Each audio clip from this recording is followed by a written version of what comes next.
తానొకటి తలిస్తే దైవం మరొకటి తలిచాడంట. అలాగే ఉంది మన కళ్యాణ్ పరిస్థితి. ఏం జరిగిందో తెలుసుకోవాలంటే కథలోకి వెళ్లాల్సిందే. భవానీ తల్లి అయిన జ్యోతి ఓవైపు తెగ కంగారు పడిపోతూ ఉంటుంది. నాకెందుకో చాలా కంగారుగా ఉందండి. ఎందుకు కంగారు పడుతున్నావు జ్యోతి? ఏమో అండి, మన అమ్మాయి వాళ్లకు నచ్చుతుందో లేదో. నచ్చినా మన అమ్మాయి ప్రవర్తన వాళ్లకు వింతగా అనిపించొచ్చు. ఇన్ని రోజులు భవానికి మనం ఎలాంటి సంబంధాలు చూడలేదు. మొదటిసారి ఓ మంచి సంబంధం మన గుమ్మం దాకా వచ్చింది. ఈ సంబంధం ఇప్పుడు ఖాయమవుతుందో లేదో అని చాలా భయంగా ఉంది. ఇంతలో ఇంటికి వీణ వస్తుంది. అబ్బబ్బా, క్లాసుల మీద క్లాసులు చెబుతూనే ఉంటారు ఈ టీచర్లు. కాస్త కూడా గ్యాప్ ఇవ్వరు. నువ్వేంటమ్మా ఏదో భయం అంటున్నావు? పీడకలమన్నా వచ్చిందా? అదేం లేదు వీణా, అక్కకి ఒక మంచి సంబంధం వచ్చింది. అది ఖాయమవుతుందో లేదో అని భయంగా ఉంది. ఏంటి, అక్కకు సంబంధాలు కూడా వస్తున్నాయా? విచిత్రంగా ఉంది. అక్క గురించి వాళ్ళకి పూర్తిగా తెలిసినట్టు లేదు. ఇంతకీ ఈ విషయం అక్కకు తెలుసా? లేదు, సంబంధం ఖాయమయ్యేంత వరకు మీ అక్కకేమీ తెలియడానికి వీల్లేదు. అరే, అక్కకు తెలియకపోతే ఎలా? తనకొక సంబంధం వచ్చినట్టు కూడా తెలియకపోతే ఏం బాగుంటుంది? అలా కాదు వీణా, ఒక మంచి సంబంధం వచ్చిందని చెప్పడానికి ఎలాంటి బాధ లేదు. ఒకవేళ వచ్చిన సంబంధం వచ్చినట్టే వెనక్కి వెళ్ళిపోతే మీ అక్క ఎక్కడ బాధపడుతుందో అని మేం తనకు చెప్పడం లేదు. నిజమే, ఇది కూడా మంచిదే. పాపం అక్క మళ్ళీ బాధపడుతుంది. సంబంధం ఖాయమయ్యేంత వరకు అక్కకు నేను కూడా ఏం చెప్పనులేండి. అలా భవానీ కుటుంబం ఒకవైపు భయపడుతూ ఉంటుంది. మరోవైపు కళ్యాణ్ ఫోటోని చూస్తూ ఇలా అనుకుంటూ ఉంటాడు. వావ్, అమ్మాయి చాలా బాగుంది. చూస్తుంటే బాగా చదువుకున్నట్టుంది. చాలా తెలివైన అమ్మాయిలో కూడా ఉంది. ఈ అమ్మాయి నాకు బాగా నచ్చింది. వెంటనే ఈ సంబంధానికి ఓకే చెప్పేస్తాను అంటూ కళ్యాణ్ మహేశ్వరి దగ్గరికి వెళ్లి ఇలా చెబుతాడు. ఏంట్రా, ఫోటో చూసావా? అమ్మాయి నచ్చిందా? నీ మనసులో ఏముందో వెంటనే చెప్పు. అమ్మాయి నాకు బాగా నచ్చిందమ్మా. ఈ సంబంధం నాకు ఓకే. ఎంత మంచి మాట చెప్పావురా. ఓ గాయత్రి, వెంటనే చక్కెర తీసుకొచ్చి మీ అన్నకివ్వు. వీడు పెళ్లి కొప్పేసుకున్నాడు. అవునా? నేను వింటుంది నిజమా? నిజంగా నువ్వు పెళ్లి కొప్పుకున్నావా అన్నయ్య? అవును గాయత్రి, అమ్మాయి బాగుంది. మన కుటుంబానికి సెట్ అవుతుందని అనుకుంటున్నాను అంటూ కళ్యాణ్ ఎంతో ఆనందంగా ఫ్యాక్టరీకి బయలుదేరతాడు. వామ్మో, అన్నయ్య ఇంత త్వరగా పెళ్లి కొప్పుకుంటాడని నేననుకోలేదు. ఇంతకీ అమ్మాయి ఎలా ఉంటుంది? ఫోటో ఏమైనా ఉంటే నాక్కూడా చూపించమ్మా. ఎందుకు లేదు, ఇదిగో ఫోటో ఇక్కడే ఉంది అంటూ మహేశ్వరి ఫోటోని గాయత్రికి చూపిస్తుంది. అరే, ఇదేంటి, ఫోటోలో ఇద్దరమ్మాయిలున్నారు. అమ్మా, ఒక్క కోడలతోనే వేగటం చాలా కష్టం. నువ్వేంటి, అన్నయ్యకి ఇద్దరినిచ్చి పెళ్లి చేయాలనుకుంటున్నావా? ఇద్దరిద్దరు కోడల్ని మనమేం చేసుకుంటాం? అరే ముద్దు, ఫోటోలో ఇద్దరమ్మాయిలుంటే ఇద్దరిని పెళ్లి చేసుకుంటున్నట్టా? ఈ తెలివితో నువ్వు గవర్నమెంట్ ఉద్యోగం సంపాదించినట్టే. ఇదిగో, ఈ ఫోటోలో లంగా ఓని వేసుకునుందిగా, ఈ అమ్మాయి పెద్దమ్మాయి. ఈ అమ్మాయే మన ఇంటికి కాబోయే కోడలు. ఇక ఈ పక్కన నిలబడి ఉందిగా, ఈ అమ్మాయి తనకు చెల్లెలట. అయినా వీళ్ళేంటి ఇద్దరమ్మాయిల ఫోటోని పంపారు? ఎవరికి సంబంధాలు చూస్తున్నారో వాళ్ల ఫోటోని పంపాలి కదా. ఏంటోలే, ఏదైతేనే మీ అన్నయ్యకు అమ్మాయి నచ్చింది. వెంటనే పెళ్లి ముహూర్తాలు పెట్టించేశాను.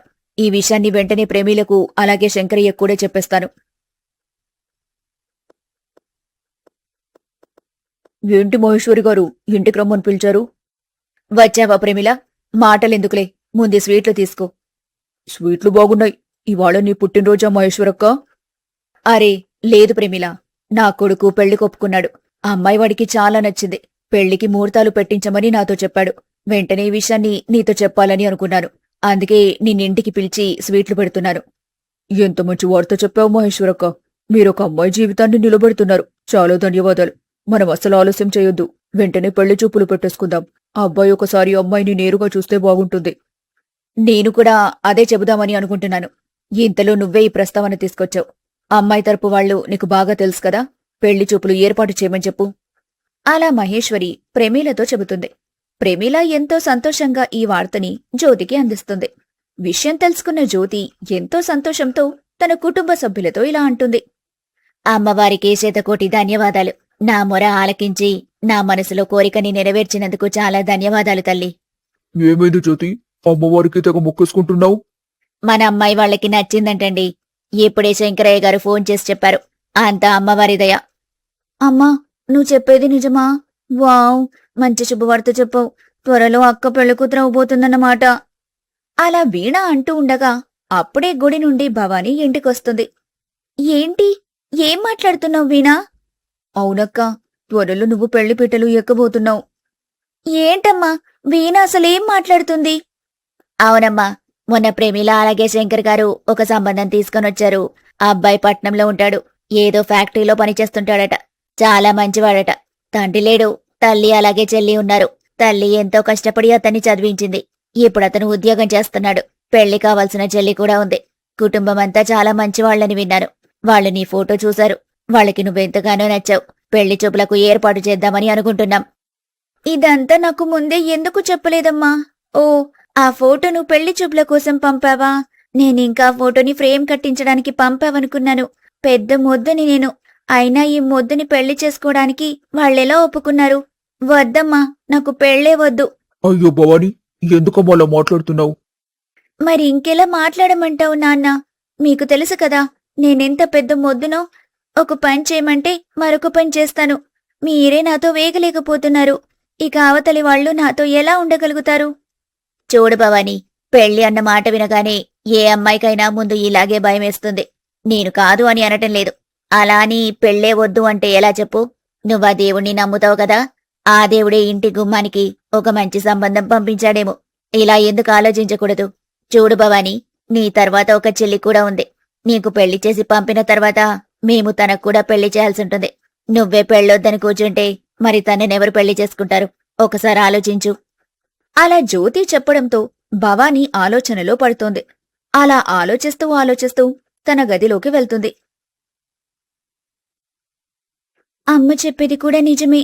నా తరువాత వాళ్ళు చెల్లికి కూడా మంచి సంబంధం చూసి పెళ్లి చేయాల్సుంటుంది. చెల్లికి నేనెప్పుడూ అడ్డు రాకూడదు. నా కారణంగా ఎవ్వరూ ఇబ్బంది పడకూడదు. వెంటనే ఈ పెళ్లి కొప్పుకుంటాను. అలా భవానీ కూడా పెళ్లి కొప్పుకోవడంతో జ్యోతి పెళ్లి చూపులు ఏర్పాటు చేస్తుంది. మహేశ్వరి అలాగే ప్రమీల తమ కుటుంబాలతో జ్యోతి ఇంటికి వస్తారు. జ్యోతిగారు, ఈవిడేనండి మహేశ్వరి, మీ కాబోయే వియ్యంకురాలు. నమస్కారమండి, లోపలికి రండి. ఈ అమ్మాయి నా కూతురు. ఇక వీడు నా కొడుకు. అదే మీ కాబోయే అల్లుడు. ఆహా, రండి బాబు, రండి, కూర్చోండి. అలా జ్యోతి అందర్నీ ఆహ్వానిస్తుంది. అందరూ జ్యోతి ఇంట్లో కూర్చొని ఉంటారు. చాలా సంతోషంగా ఉంది. మీరు అలాగే మీ కుటుంబం నాకెంతగానో నచ్చింది. అలాగే మీరు చాలా మంచివారని అందరూ చెబుతుంటే విన్నాను. ఇలాంటి ఇంటి నుండి అమ్మాయి మా ఇంటికొస్తున్నందుకు మేము చాలా అదృష్టవంతులం. అలా మహేశ్వరి జ్యోతి కుటుంబాన్ని తెగ పొగిడేస్తూ ఉంటుంది. గాయత్రి మాత్రం మనసులో ఇలా అనుకుంటూ ఉంటుంది. ఈ మధ్య అమ్మ తెగ సీరియళ్లు చూస్తూనే ఉన్నట్టుంది. తీయటి మాటలు తెగ మాట్లాడేస్తుంది. సరే, వెంటనే అమ్మాయిని పిలిపించండి. వీణా, భవానీని తీసుకొనిరా. అలా జ్యోతి చెప్పడంతో వీణ భవానీని తీసుకుని వస్తుంది. భవానీ చక్కగా పెళ్లి కూతుర్లా తయారై ఉంటుంది. వీణ చాలా సాధారణంగా తయారై ఉంటుంది. ఇది చూసిన కళ్యాణ్ ఆశ్చర్యపోతాడు. ఇదిగోండి, ఈ అమ్మాయి పేరే భవాని, నా పెద్ద కూతురు. ఇక ఈ అమ్మాయి నా చిన్న కూతురు వీణ. ఏంటిది? నేను చూస్తుంది నిజమేనా? అరే, పెళ్లి కూతురు ఈ అమ్మాయా? కానీ నేను చూసింది ఈ అమ్మాయిని కదా. ఏంటిది? అలా కళ్యాణ్ సతమతమైపోతూ ఉంటాడు. ఇంతలో మహేశ్వరి అందరితో ఇలా అంటుంది. అమ్మాయి చాలా చక్కగా ఉందండి. మాకు బాగా నచ్చింది. ఇన్ని రోజులు ఇలాంటి అమ్మాయి కోసమే వెతుకుతున్నాం. ఇవాళ్టికి ఇంత మంచి అమ్మాయి మాకు దొరికింది. ఏమంటావు గాయత్రి? ఓ, ఈ అమ్మాయి పెళ్లి కూతురు పెద్ద అందంగా ఏం లేదు. నాకంటే చాలా యావరేజ్గా ఉంది. ఆ, అవునమ్మా, అమ్మాయి చాలా బాగుంది. అదే వదిన చాలా అందంగా ఉంది. సరేనండి, ఇక ఎక్కువ ఆలస్యం చేయడం మంచిది కాదు. వెంటనే ముహూర్తాలు పెట్టించేయండి. అలా మొత్తానికి మహేశ్వరి పెళ్లి కొప్పేసుకుంటుంది. కాని కళ్యాణ్ మాత్రం ఇంకా అదే షాక్లో ఉంటాడు. అలా కొంత సమయం తర్వాత కళ్యాణ్ మహేశ్వరిని పక్కకు తీసుకుని వెళ్లి ఇలా చెబుతాడు. అమ్మా, నాకు ఈ పెళ్లి ఇష్టం లేదు. ఏంటి, పెళ్లి ఇష్టం లేదా? ఏం మాట్లాడుతున్నావురా నువ్వు అసలు? పిచ్చికాని పట్టిందా? మొన్న ఫోటో చూసి అమ్మాయి బాగుందని చెప్పావు. ఈ పెళ్లి ఓకే అని కూడా చెప్పావు. మరి ఇప్పుడేంటి మాట మారుస్తున్నావు? అంటే అది... అబ్బా, నీకేం చెప్పలేకపోతున్నానమ్మా. అర్థం చేసుకో. ఈ పెళ్లి నాకొద్దు. కొట్టానంటేనా? ఏం మాట్లాడుతున్నావురా నువ్వు అసలు? అయినా నీ గురించి నువ్వు ఎప్పుడైనా ఆలోచించావా? నువ్వేమైనా లక్షలు సంపాదిస్తున్నావని అనుకుంటున్నావా? ఏదో చిన్న ఫ్యాక్టరీలో చిన్న పని చేసుకుంటున్నావు. నీకు ఈ మాత్రం పెళ్లి సంబంధం దొరకడమే చాలా ఎక్కువ. అయినా మనకు బంధువులే లేరు. ఈ సంబంధం చేజారిపోతే మరొక మంచి సంబంధం దొరకదు. ఇక నేను నీ మాట వినదలుచుకోలేదు అంటూ మహేశ్వరి అక్కడ్నుంచి లోపలికి వెళ్ళిపోతుంది. కళ్యాణ్ బాధపడుతూ బయట కూర్చొని ఉంటాడు. మరోవైపు జ్యోతి ఇలా అంటుంది. ప్రేమిల గారు, చాలా ధన్యవాదాలండి. మీరు లేకపోతే మా అమ్మాయికి ఇంత మంచి సంబంధమే వచ్చేది కాదు. అయ్యో, ఇందులో నేను చేసిందేముంది? ఇదంతా దేవుడి నిర్ణయం అంతే. ఇంతలో అక్కడికి భవానీ టీ తీసుకుని వస్తుంది. గ్లాస్ తీసుకోండి. గ్లాస్ తీసుకొని అని అనకూడదు భవానీ, టీ తీసుకోండి అని అనాలి. సరే, టీ తీసుకోండి. వచ్చినప్పటి నుండి నేను అమ్మాయితో అసలు మాట్లాడనే లేదు. ఇదిగో భవానీ, ఇక్కడ కూర్చో, కాసేపు నాతో మాట్లాడు. కానీ నేను వచ్చిన అతిథులందరికీ గ్లాసులివ్వాలి. అదే ఈ టీ ఇవ్వాలి. ఇదిగో అమ్మాయి, వీణా, ఇట్రా. ఈ టీలు పంచే కార్యక్రమాన్ని నువ్వు తీసుకో. వెళ్ళి అందరికీ టీ ఇవ్వు. ఇదిగో భవానీ, నువ్విక్కడికొచ్చావు. ఇప్పుడు నువ్వు నాతో ప్రశాంతంగా మాట్లాడొచ్చు. అలా భవానీ మహేశ్వరి దగ్గర కూర్చుంటుంది. మరోవైపు వీణ అందరికీ టీలు పంచుతూ ఉంటుంది. అలా పంచుతూ బయట కూర్చొని ఉన్న కళ్యాణ్ దగ్గరికి కూడా వెళ్తుంది. ఓ, మీరిక్కడున్నారా? మీకోసం ఇల్లంతా వెతుకుతున్నాను బావా. అందరూ లోపలుంటే మీరిక్కడ ఒంటరిగా కూర్చుని ఏం చేస్తున్నారు? ఓ, మీకిదంతా కొత్తగా అనిపిస్తుందా? కొత్తగానే ఉంటుందిలేండి. ఇదిగోండి, ఈ టీ తీసుకోండి. టీ చాలా బాగుంది. ఈ టీ నువ్వే చేసావా? అయ్యో, నాకసలు వంట రాదు. ఈ టీ మా అక్క పెట్టింది. మీకు బాగా నచ్చిందా? అయితే ప్రతిరోజు మీరిలాంటి మంచి టీ తాగొచ్చన్నమాట. ఇంతకీ నీ పేరేంటో చెప్పనే లేదు. నా పేరు వీణ బావా. వావ్, నీ పేరు చాలా బాగుంది. మీ అక్క పేరే ఏం బాగోలేదు, చాలా పాతదిగా ఉంది. కానీ 2 అక్షరాలు కల నీ పేరు చాలా చాలా బాగుంది. పేరు నచ్చకపోతే ఏమైంది? మీకు మా అక్క నచ్చింది కదా, అంతే చాలు. పేరు కావాలంటే మీరే మార్చేసుకోండి. పేరుతో పాటు మనిషిని కూడా మార్చేసుకుంటే ఎలా ఉంటుంది? అలా కళ్యాణ్ అనటంతో వీణ ఒక్కసారిగా ఆశ్చర్యపోతుంది. మీరేం మాట్లాడుతున్నారో నాకు అర్థం కావటం లేదు బావా. ఏం లేదు. ఇంతకీ నువ్వేం చేస్తుంటావు? నేను డిగ్రీ ఫైనల్ ఇయర్ చదువుతున్నాను. ఇక్కడే దగ్గరలో ఉన్న గవర్నమెంట్ కాలేజీలో చదువుకుంటున్నాను. ఓ వావ్, నువ్వు చదువుకుంటున్నావు అన్నమాట. కానీ మీ అక్క చదువుకున్నట్టు కనిపించడం లేదు. అవును బావా, అక్క కాస్త అమాయకురాలు. ఈ చదువుకి అలాగే కాలేజీకి కాస్త దూరంగా ఉండేది అంతే. కానీ చాలా చాలా మంచిది. మిమ్మల్ని అలాగే మీ కుటుంబాన్ని బాగా చూసుకుంటుంది. నంబరివ్వచ్చు కదా. అయ్యో బావా, మా అక్క దగ్గర ఫోన్ లేదు. అసలు తను ఫోన్ లాంటివి వాడదు. వాటన్నిటికీ కాస్త దూరంగా ఉంటుంది. నేను అడిగింది మీ అక్క నంబర్ కాదు, నీ నంబర్. నాదా? అయినా నాదెందుకు? అలా కళ్యాణ్ అనటంతో వీణకి కాస్త ఇబ్బందిగా అనిపిస్తుంది. వీణ ఇబ్బంది పడుతూ ఉంటుంది. అదే, మీ అక్కతో మాట్లాడడానికి వెళ్ళి తన దగ్గర ఎలాగో ఫోన్ లేదు అని అన్నావు కదా. నీ దగ్గరైనా ఉంటే తనతో మాట్లాడొచ్చని అడిగాను. అలా కళ్యాణ్ కవర్ చేస్తాడు. కొంతసేపటికి మహేశ్వరి అలాగే ప్రమీల కుటుంబం అక్కడ్నుంచి తమ ఇంటికి వెళ్ళిపోతుంది. ఇంటికి వెళ్లిన తర్వాత కూడా కళ్యాణ్ భవానీ గురించి కాకుండా వీణ గురించి ఆలోచిస్తూ ఉంటాడు. తెలుసా గాయత్రి, వీడేం చేశాడో? పెళ్లి చూపుల మధ్యలో పిలిచి ఈ పెళ్ళొద్దు అని అంటున్నాడు. మరి విషయం మొన్ననే చెప్పకపోయాడా? ఏంటన్నయ్యా, నువ్వు చెబుతుంది నిజమేనా? అవును. ఇంకోసారి ఆ మాట అన్నావంటే ఏం చేస్తానో నాకే తెలీదు కళ్యాణ్. అయినా చెప్పాను కదా, నీ ముఖానికి ఈ సంబంధమే చాలా ఎక్కువ. ఆ అమ్మాయిని చూస్తుంటే బాగా అమాయకురాల్లా ఉన్నట్టుంది. నేను ఏ పని చెప్పినా కాదు అనకుండా చేసేస్తుంది. తనని నా చెప్పు చేతల్లో పెట్టుకోవచ్చు. అదే ఇంకో అమ్మాయి అనుకో, నేను ఎడ్డెమంటే తను తెడ్డెమనొచ్చు. నా మాటతో పాటు భవిష్యత్తులో అమ్మాయి నీ మాట కూడా వింటుంది. అలా మహేశ్వరి కళ్యాణ్తో చెబుతుంది. కళ్యాణ్ మాత్రం వీణ గురించే ఆలోచిస్తూ ఉంటాడు. అసలు ఆ భవానీ నాకు నచ్చడం లేదు. నాకు వీణ బాగా నచ్చింది. కానీ భవానీని కాకుండా వీణని పెళ్లి చేసుకోవడం ఎలా? ఇదంతా నా ఒక్కడి వల్ల కాదు. వీణ కూడా నన్ను ఇష్టపడితే అప్పుడు మాకు పెళ్లి జరగచ్చు. కానీ వీణ నన్ను ప్రేమిస్తుందా? వీణని ఎలా పడేయాలి? అంటూ ఆ రాత్రంతా కళ్యాణ్ ఆలోచిస్తూనే ఉంటాడు. మరుసటి రోజు కళ్యాణ్ ఇలా అనుకుంటాడు. ఇప్పుడే వీణ వాళ్ళ ఇంటికి వెళ్తాను. ఏదో ఒకటి చేసి వీణని నా వైపుకు తిప్పుకుంటాను. అలా కళ్యాణ్ వీణ ఇంటికి వెళ్తాడు. ఆ సమయంలో జ్యోతి బట్టలు కుడుతూ ఉంటుంది. అరే బాబూ, నువ్వా? రారా, కూర్చో. నమస్తే ఆంటీ గారు. ఏంటి బాబు ఇలా వచ్చావు? అమ్మగారేదైనా పని మీద పంపారా? అదేం లేదు ఆంటీ గారు. ఫ్యాక్టరీ పని మీద ఈ ఊరికొచ్చాను. ఒకసారి మిమ్మల్ని కలిసి వెళ్దామని అనుకుని ఇలా వచ్చాను. ఓ అవునా? ఇదిగో భవానీ, ఎవరొచ్చారో చూడు, అల్లుడు గారు అబ్బా, ఈవిడేంటి భవానీని పిలుస్తుంది? అని మనసులో అనుకుంటాడు కళ్యాణ్. ఓ నమస్కారమండి. నమస్కారం. టీ తీసుకుంటారా, కాఫీ తీసుకుంటారా? టీని తీసుకోండిలే. కాఫీ అయితే మీకు వేడి చేస్తుంది. కాఫీలో చక్కెర వేయమంటారా లేక బెల్లం వేయమంటారా? చక్కెర వేస్తాన్లే. ఎన్ని స్పూన్లు వేయమంటారు? ఒక 2 స్పూన్లు వెయ్యనా? అరే ఏంటి భవానీ, ఏంటా ప్రశ్నలు? అంటే ఆయన మొదటిసారి వచ్చారు కదా, అది కూడా ఒంటరిగా. ఆయనకు ఎలా ఇష్టముంటే అలాగే టీ పెడదామనుకుంటున్నానమ్మా. అందుకే అన్ని దగ్గరుండి అడుగుతున్నాను. ప్రశ్నలు వేసింది చాలే, వెళ్ళి టీ పెట్టుకోన్రా. అలా జ్యోతి చెప్పడంతో భవానీ వంటగదిలోకి వెళ్తుంది. జ్యోతి పెరట్లోకి వెళ్తుంది. అప్పుడే వీణ కాలేజ్ నుంచి బయటికొస్తుంది. కళ్యాణ్ కళ్ళు ఒక్కసారిగా వెలిగిపోతాయి. హాయ్ వీణా, ఎలా ఉన్నావు? అరే, ఇతనిక్కడేం చేస్తున్నారు? బహుశా అక్కని చూడ్డానికొచ్చినట్టున్నాడు. ఆయ్ బావగారు, అక్కని కలవడానికొచ్చారా? అరే లేదు లేదు, నిన్ను కలవడానికి వచ్చాను. ఏం మాట్లాడుతున్నారు మీరు? మీ మాటలు నాకేమీ అర్థం కావటం లేదు. అరే, డిగ్రీ ఫైనల్ ఇయర్ అని అంటున్నావు. మీ అక్క కంటే ఒక 2 ఏళ్లు చిన్నదానివి. అయినా నా మాటలు నీకు అర్థం కావటం లేదా? అసలు మీరేం చెప్పాలని అనుకుంటున్నారు? చెప్పాల్సిన టైం వచ్చినప్పుడు ఖచ్చితంగా చెప్తానులే. ఇంతలో టీ తీసుకుని భవానీ వంటగదిలో నుంచి బయటకొస్తుంది. ఏం చెప్తానంటున్నారు? అది అది అదేం లేదు. ఈ టీ తీసుకోండి. ఎలా ఉంది? ఆ బాగానే ఉంది. తెలుసా అక్క, బావగారికి నువ్వు చేసే టీ అంటే చాలా ఇష్టం. నాకెలా తెలుసనుకుంటున్నావా? మొన్న పెళ్లి చూపుల్లో ఆయనే చెప్పారు. ఏమంటారు బావగారు?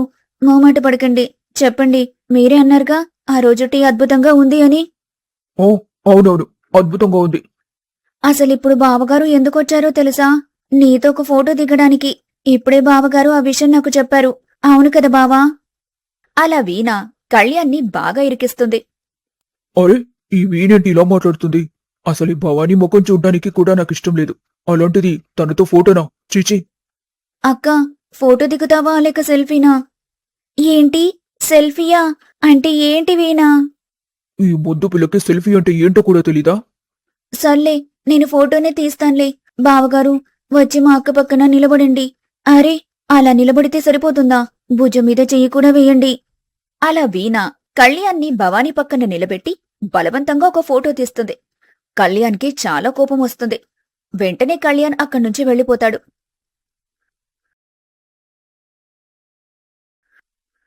ఈయన ప్రవర్తనలో చాలా తేడా ఉంది. పైకి కనిపిస్తున్నంత మంచి వ్యక్తి అయితే కాదు. కానీ ఈ విషయాన్ని ఇంట్లో వాళ్ళకెలా చెప్పాలి? చెప్పినా ఎవరూ అర్థం చేసుకుంటారు. ఒకవేళ ఈ సంబంధం క్యాన్సిల్ అయితే ఊర్లో చెడ్డ పేరు వస్తుంది. ఇప్పటికే అమ్మ అందరికీ దండోరా వేసింది.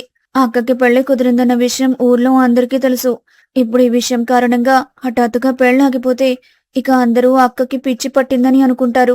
అందుకే వచ్చిన సంబంధం తిరిగి వెనక్కి వెళ్లిపోయిందనుకుంటారు. అక్క జీవితం ఎలా అయినా బాగుపడాలి. ఏం చేయాలో అర్థం కావటం లేదు. ఎంత త్వరగా వీలైతే అంత త్వరగా పెళ్లి జరిగితే మంచిది. పెళ్లి తర్వాతైనా బావకి అక్కపై ఇష్టం కలిగితే అంతే చాలు. అలా వీణ తన మనసులో అనుకుంటుంది. వీణ తన తల్లితో ఇలా చెబుతుంది. అమ్మా, త్వరగా పెళ్లి పెట్టుకుందాం. అదేంటే అలా అంటున్నావు? ఏదో త్వరగా వంట చేసుకుందామన్నట్టు చెప్తున్నావు. మొన్ననే కదా పెళ్లి కుదిరింది. మెల్లగా ముహూర్తాలు పెట్టించి చేద్దాంలే. అలా వద్దమ్మా, ఆలస్యమైతే నాకు పరీక్షలు వస్తాయి. అప్పుడు పెళ్లి పెట్టుకుంటే చాలా కష్టమవుతుంది. కాబట్టి ఎంత త్వరగా వీలైతే అంత త్వరగా పెళ్లి చేసేయండి. సరే అయితే, ఈ విషయాన్ని ఒకసారి మహేశ్వరి గారితో కూడా మాట్లాడి చూస్తాను. అలా వీణ తన మనసులో ఉన్న విషయాన్ని తల్లికి చెబుతుంది. మరోవైపు కళ్యాణ్ చాలా కోపంగా ఉంటాడు. చీచి, ఈ ఫోటో చూస్తుంటేనే నాకు చాలా అసహ్యంగా ఉంది. అనవసరంగా ఈ పెళ్లి కొప్పుకున్నారు. ఎంత చెప్పినా నా మాట అమ్మ వినటం లేదు. ఈ వీణని ఎలా నా వైపుకి తిప్పుకోవాలో కూడా నాకు అర్థం కావటం లేదు. అలా కళ్యాణ్ కోపంగా ఫోటోని చూస్తూ ఉంటాడు. మరోవైపు జ్యోతి మహేశ్వరి ఇంటికి వచ్చి ఇలా చెబుతుంది. రండి రండి, కూర్చోండి. ఏంటి ఇలా వచ్చారు?